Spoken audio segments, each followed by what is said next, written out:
Peace.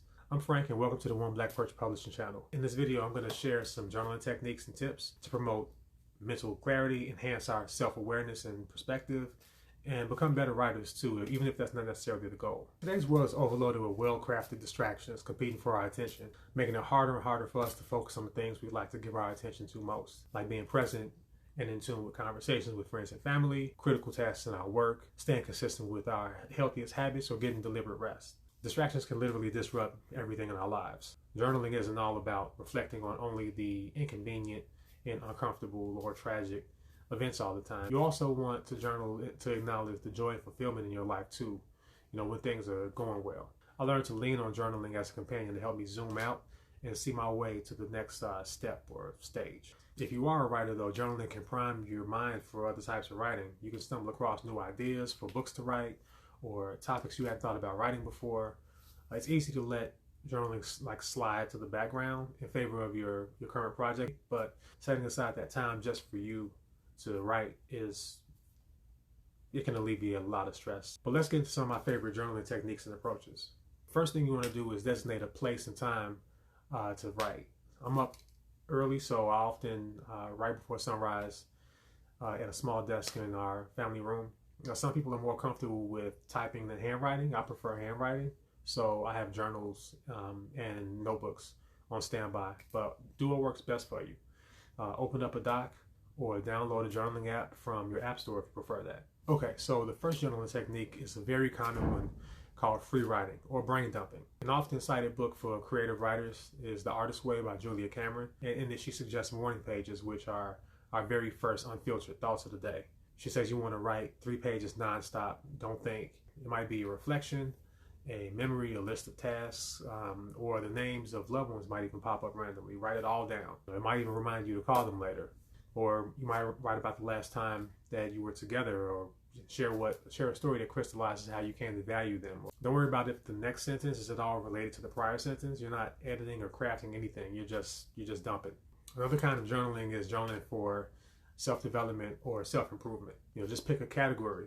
You might like to have better health and fitness, more fulfilling interactions with your friends and family. You might want to put your work or career aspirations into a perspective, or build new skills. You just want to make sure that you form some questions in your journal to assess. Where do things currently stand with the area that you'd like to change? Follow up on how it got to that current stage and how you'd like things to be ideally. There's usually a story within that.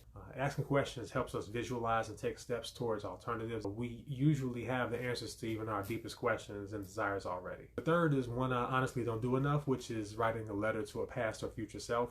In the case of a past self, you want to pick an age or a phase in your life, childhood, your teens, last summer or last week. It really doesn't matter, but write what stands out for you when you think of that period of time. How did you spend your leisure time?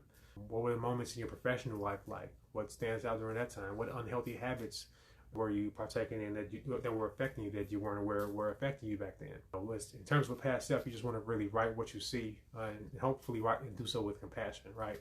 In How to Do the Work by Dr. Nicole LePera, that's a term she uses. It's reparenting, which is essentially imagining your younger self and reflecting on how you would meet that child's emotional needs. That's the spirit of that journaling technique for me for the most part, but it doesn't necessarily have to be affirmative in that way. You can simply write as if you're conversing with a friend about an experience that you had. I occasionally write what I remember of growing up on the south side of Chicago every so often, because I have a lot of fond memories with lifelong friends, and while I enjoyed it, it teaches me more and more each time I spend some time reflecting or writing about it. Like I said though, I don't do this one often enough. Maybe I'll put that on the calendar one day as a dedicated project, who knows. And don't forget to express gratitude to your former self for providing you with the experiences that give you the insight and perspective that you currently have. The value of what you've learned actually comes through that past self. So, it's good to have gratitude for that, for your understanding, so you can start letting the negative feelings associated with those experiences go. Or you can write to a future self. Ask how it feels to accomplish some of the things you're working toward. What it's like to have visited some of the destinations you plan to visit. Write a letter of congratulations for pursuing further education, for getting a new position. You can inquire about their well-being, your future self's well-being, experiences they've accumulated, and if eliminating certain habits is still a struggle. Making goals and aspirations concrete like that is a way of to explore claiming those feelings that accompany the strivings that you have. Fourth is a daily reflection. I call these night writes. It's a recap or a summary of the day's activities or conversations that are still on your mind, or ones that you wish had gone differently. It can even be the most inconsequential of events if they happen to stay with you.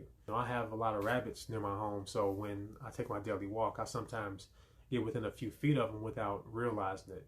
And between like their camouflage in the grass or my tunnel vision, I'm likely sorting out something in my mind. They can catch me by surprise.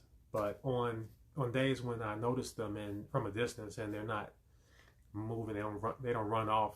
They just sit there and don't mind me walking by. I'll make a note of it later, but not because they're spectacular or some miraculous event, but it just happens so rarely. So I just counted this one more day that they were comfortable with the human getting close. Either that or they were paralyzed with fear. Either way, it was part of the day's recap. I mentioned recapping conversations earlier. They can reveal a lot when we reflect on them. Any expectations we might have had going in that were unreasonable or unrealistic, assumptions that you or others made. Other reflection questions that you can use for night writes I actually borrowed from another YouTube channel called Truthless. I'll put the link to his video in the description too. You want to give credit where it's due. But here are the ones I pulled out for myself. What excited me or gave me energy? What drained me of energy? What did I learn today? Enjoyable, useful, or unpleasant? And what are 10 things I'm grateful for? Now, gratitude journals are popular. You can Google them. There's probably thousands of them on Amazon with hundreds of options for prompts for what there is to be grateful for. Or you can simply reflect and think of your own. I suggest that because it's really not that hard. There's always something to be grateful, things to be grateful for. A journaling technique I've used a lot recently is reading reflections. If you read for pleasure, there may be something that triggers a thought, or you could come across something that you like to follow up on or write about later. If you're reading a biography of a public figure, you might write a response to them about an experience that they had, or if you share that experience with them, you can relay your story to them. I read for different projects that I've committed to, so aside from taking down notes, I'll also set aside quotes to think about or references that I want to follow up on. For instance, I've read several books on healing from trauma, PTSD, anxiety, and depression. And I initially started reading these in order to write more realistic characters for fiction I plan to write. But my real life experiences and observations started to crop up. So I started using these new contexts to reframe how I thought about or wrote about my experiences.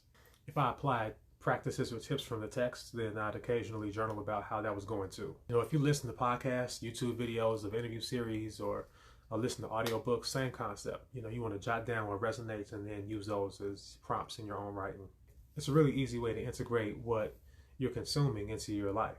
And if you're a writer, using something you've read for a project is a fairly common happenstance. You never know where inspiration or clues for better writing might come from, so you just want to stay open. And then later on, it can be really affirming to see how your imagination has expanded over time.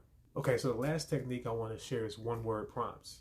I specifically prefer using terms that describe emotions because it's a simple way to evaluate your relationships to certain feelings and uncover parts of your history. It's like word association, but instead of responding with the first word that you think of, you respond with thoughts or stories. It may start with how you would define the word for yourself, and then whatever direction it takes, you just run with it.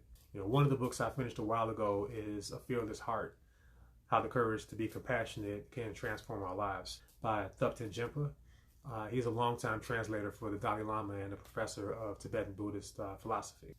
So in my daily journaling, at the time, I would use compassion as my word prompt every now and then, and ask, what is compassion? First, like I said, define it for yourself. So it's not Merriam-Webster's definition, but my own definition and understanding of it. What's your most recent memory with someone displaying compassion? When's the last time you showed compassion? And a list of other questions. You can easily extend these to other words, envy, malice, forgiveness, humility, generosity, and come up with your own questions or words to use. But whatever gets you writing, use it. There's endless ways to get the words out, but none of it will happen if you don't sit down and devote the time and energy, which is often the hardest part for most people. So you want to make that part as easy for you as possible. If you need a reminder to write because it's not a normal part of your day, You can use a reminder app. You can use a timer so you don't have to worry about being late or missing something else that you have to do. You know, we often think of losing track of time as a bad thing, but if you're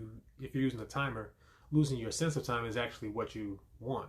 So that way you can better focus on what you're writing and you can get it done and explore more freely. You know, I use 30-minute increments even if my writing session is an hour, so I can take a quick break, make another cup of tea, and find another album to throw on or something, and then get back to the second half.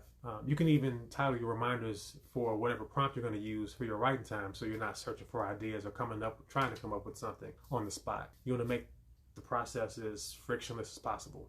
I hope this video has been helpful to your self-awareness, mindfulness, and encourages you to get writing. If you're experienced with journaling, comment the best tips you've come across and what journaling has done for you. We want to continue to encourage people to give their mind the space to breathe for better living and better writing, especially now. What better way to do that than share what good is done for you, right? A link to the One Black Perch publisher website is below, where you can sign up for the mailing list. You'll receive updated blog posts, updates to workshops, book releases, and merch to help support building our channel and publishing operations, like the Spiffy t-shirt.